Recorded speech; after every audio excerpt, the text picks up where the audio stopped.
ونعوذ بالله من شرور أنفسنا ومن سيئات أعمالنا من يهده الله فلا مضل له ومن يضلل فلا هادي له نشهد أن لا إله إلا الله وحده لا شريك له ونشهد أن محمدا عبده ورسوله صلى الله عليه وسلم عباد الله اتقوا الله قال الله في كتابه المجيد بعد أعوذ بالله من الشيطان الرجيم بسم الله الرحمن الرحيم يا أيها الذين آمنوا اتقوا الله حق تقاته ولا تموتن إلا وأنتم مسلمون وقال تعالى والعصر إن الإنسان لفي خسر إلا الذين آمنوا وعملوا الصالحات وتواصوا بالحق وتواصوا بالصبر صدق الله العظيم. Allah subhanahu wa ta'ala declares in Surah Al-Asr, by the passage of time, the human being is most certainly in loss, except for those who have believed and done the few good deeds and counseled each other upon the truth and counseled each other upon steadfastness. In the last few weeks, we have been reflecting upon this profound surah, and last week we discussed what it means to counsel each other with truth, with the haqq. And today I want to finish our discussion of Surah Al-Asr by discussing what it means to counsel each other with sabr. Because as we mentioned in last week's khutbah, when you use the word be, that can mean you are counseling to sabr and to haqq, but it can also mean you are counseling with haqq and with sabr. Now, first of all, what does sabr mean? This word sabara comes from the idea of binding or shackling someone, like the chains of a prisoner. And so with this, the first meaning of sabr comes as the idea of binding up. When you are binded down, you are unable to move, and you stay fixed, and you stay in the position you are in. And so the first meaning of sabr is to stand your ground, and to not be swayed by what is coming at you, to endure what is happening and to stay fixed. So despite all of the ridicule and the harassment that Nuh's people gave him, calling him poor and irrelevant, Prophet Nuh alayhi salam continued to declare the message of Islam for the immense time that he was appointed as Allah's messenger. And when Fir'aun was threatening Musa alayhi salam with imprisonment, and he was calling him a mad magician and a sorcerer, Musa alayhi salam committed to his mission to declare that Allah is one and to call for the release of the Banu Israel alayhi salam. And when the people of Quraysh were abusing and harassing the Prophet sallallahu alaihi wasallam, when they were calling him Majnoon, a madman, when they were calling him a sorcerer, when they were beating his companions and torturing his companions, and when they were driving him out of Makkah, he sallallahu alaihi wasallam stayed committed to his mission to declare that Allah was one and that all human beings were equal in the sight of Allah except for by their taqwa. And now it's worth mentioning that this sabr, this standing firm against what is coming at you and standing firm to your counseling, that does not mean that you only use the same method and you only speak in the same way. In fact, there is room to tailor how you present your message to people. And that's contained in the idea of calling with haqq. So with haqq, with truth and with purpose, with moral truth, factual truth, the rights of others, and with that purpose. So the way that I'm speaking to you is not the same way that you would speak to your children, it's not the same way that we would speak to our neighbors, and it's not the same way that I might speak to a colleague, a non-Muslim colleague, about our religion. And indeed, when we look at the seerah of the Prophet sallallahu alaihi wasallam and his prophetic mission, we see how the message of Islam was presented in slightly different ways, and there were different methods to how he called to the religion throughout his life. He began with private and secret, and you could call it secret da'wah, when the message was restricted to a small number of close friends and family who could be trusted to preserve the security of each other. And then Allah subhanahu wa ta'ala commanded the Prophet to make the call public sallallahu alayhi wasallam. And as we know, he climbed up the Mount Safa and he warned his people of something far greater than an army. He warned his people of the Day of Judgment and called them to Islam. And initially, that message was one of invitation. There was some warning, but there was mostly one of invitation. It was calling people to reflect upon the ayat of Allah and the heavens and the earth. But then, as the persecution against the Muslims increased and became more vehement, the message, the corresponding Quranic verses that were revealed became more severe in their warning of punishment. And we see more references to people like Thamud and Ad, and the more lengthy descriptions of the past nations that were destroyed for their disobedience to the messengers. And then we get the Hijrah, when the Prophet ﷺ was forced to when he was forced to escape from Makkah and to the town of Yathrib, and he founded his community there, the Ummah. And then and that was the first time when the da'wah went from being just a passive action, when the believers were not allowed to fight back and they had to take the oppression, the harassment, without any retaliation. And that was the first time when they took up the sword and they went onto the battlefield in self-defense. At the same time, they now had the Prophet ﷺ had a new target audience. He had a clear Muslim community, and he also had the Jewish tribes who were living in the city of Medina. And so we see that the Quranic verses start referring to Ya ayyuhalladhina amanu, O you who believe. And it also refers to Ya Bani Israel, O children of Israel. And there are lengthy descriptions of the Jewish history in the Medinan surahs. And then later on, there is the da'wah transforms into a more full-on offensive forms of warfare against Makkah, until Makkah is eventually conquered.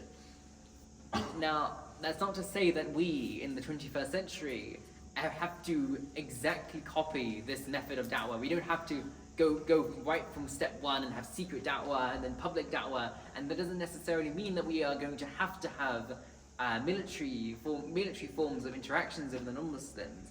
What we should instead get from this is that we will find ourselves in different scenarios, and there will be different people, and we should tailor the way that we present Islam and talk about Islam accordingly. But as we do so, we should do so with sabr, and what that means is that while we are delivering the message in different ways, the nature of the message, that Allah is one, there is only one thing to worship, and that is the one true God, that does not change. And we do not compromise on the haram and the halal, and we do not compromise on the founding pillars of our faith. That's what it means. Then, regardless of what comes our way, what accusations come about the Muslims and the violence that we are causing, or whether we're being backward, or whether we are oppressing this group or that group, or whether we need to change to accommodate the modernity. Regardless of all these things, we stay firm, like chains, like the shackles that sabr refers to. Now, the other key implication of the word sabr, if you imagine this idea of shackles and chains binding you down, it also means that you restrain yourself and you have patience. And so even when you feel like striking, you hold yourself back and you show kindness and mercy instead. And for example, in Surah Yusuf, we have the incident in the prison, where Yusuf alayhi salam is talking to those in the prison about Allah subhanahu wa ta'ala and about Tawheed. And we see that the prisoners were raising their doubts about this idea, because Yusuf alayhi salam has to say, Ya sahibi as-sijni ya arbabun mutafarriquna khayrun min Allahul wahidul qahhar. He says, my prison friends, is God, which is better, the one true God, or the one irresistible God, or all of these diverse different idols that you worship, these different deities that you worship? And so, but even when he's posing this question to the other people in the prison, and he's trying to grapple with their doubts, he begins it by saying, Ya sahibi as-sijni, my prison friends. He gives this endearing language, and he wants them to feel as if they are equals, and he's doing this out of concern for them. Maw'idatil hasana, beautiful counseling, beautiful advice being given. And another example is when Luqman alayhi salam is giving his son advice about avoiding shirk and about observing the commands of Allah. he begins the whole discussion by saying, Ya Bunayya, my dear beloved son. He shows his love for his child as he's giving this advice, and he makes it clear that I'm not doing this out of harshness, I'm doing this because I love you.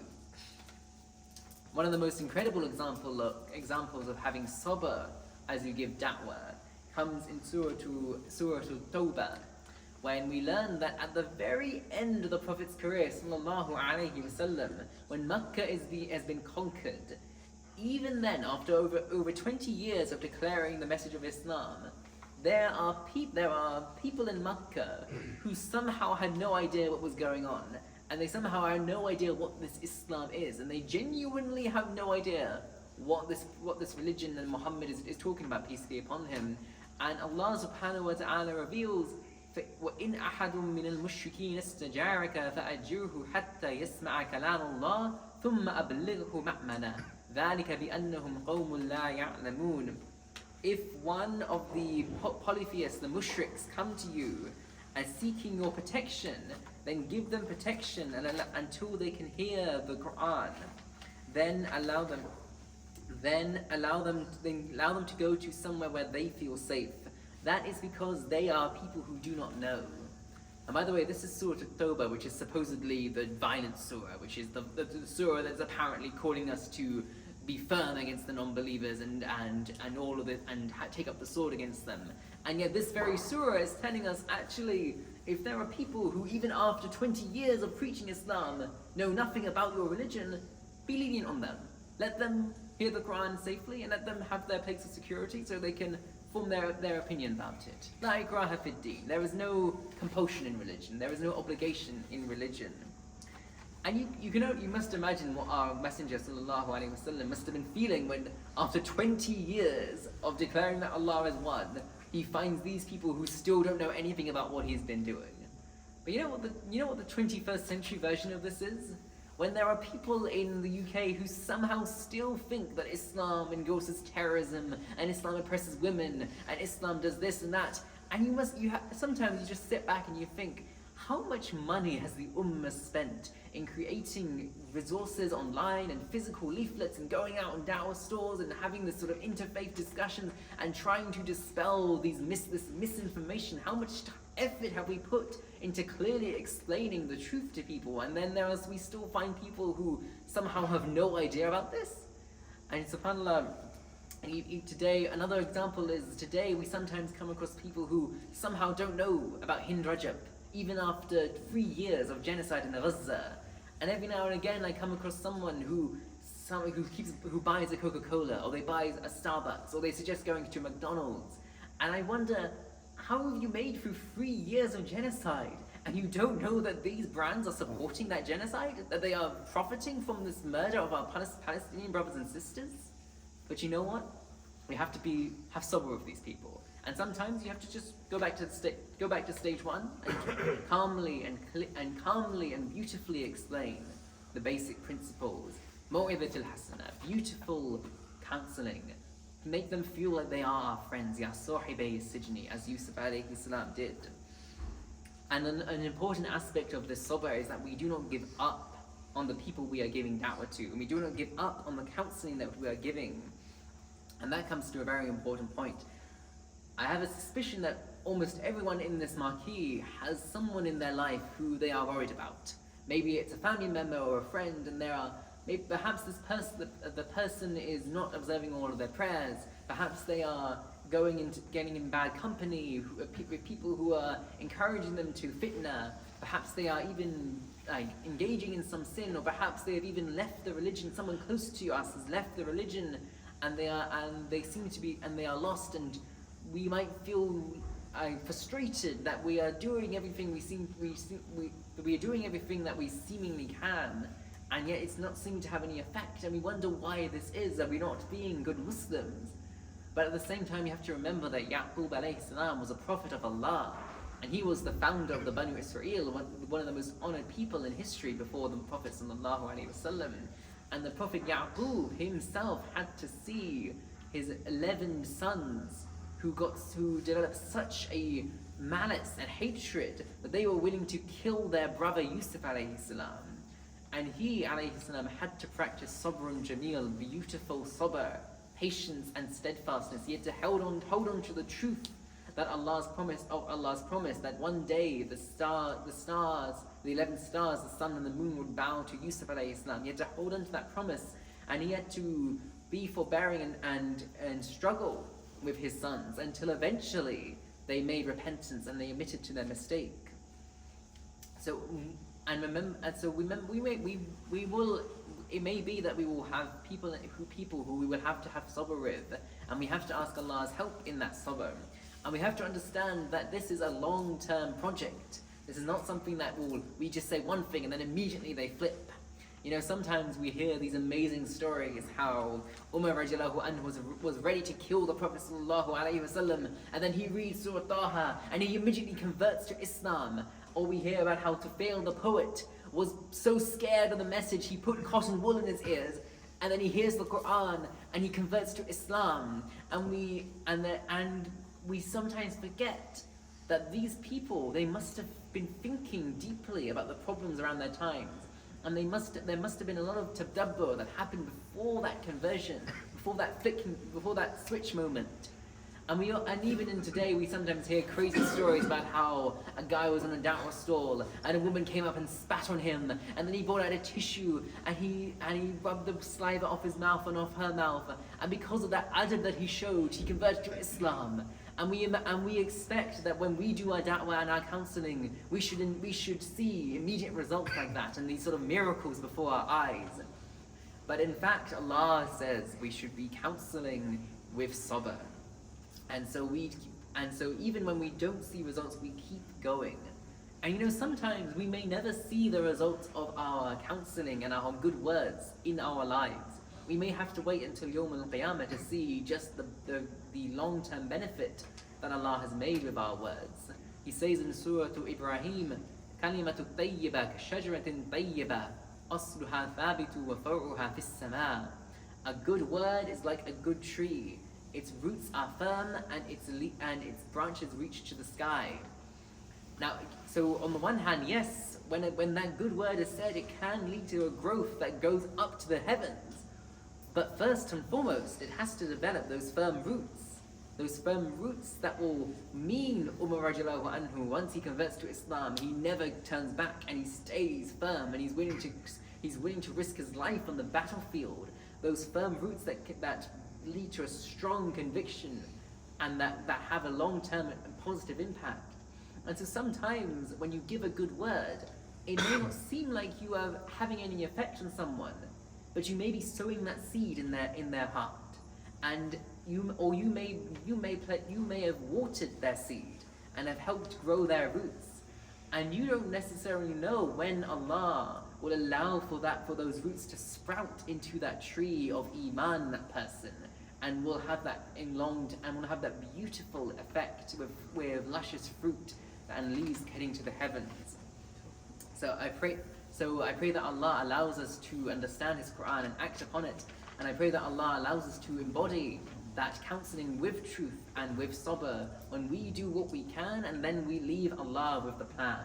I pray that Allah forgives us our sins and makes us a source of guidance and mercy. أقول قولي هذا استغفر الله لي ولكم ولسائر المسلمين فاستغفروه إنه هو الغفور الرحيم.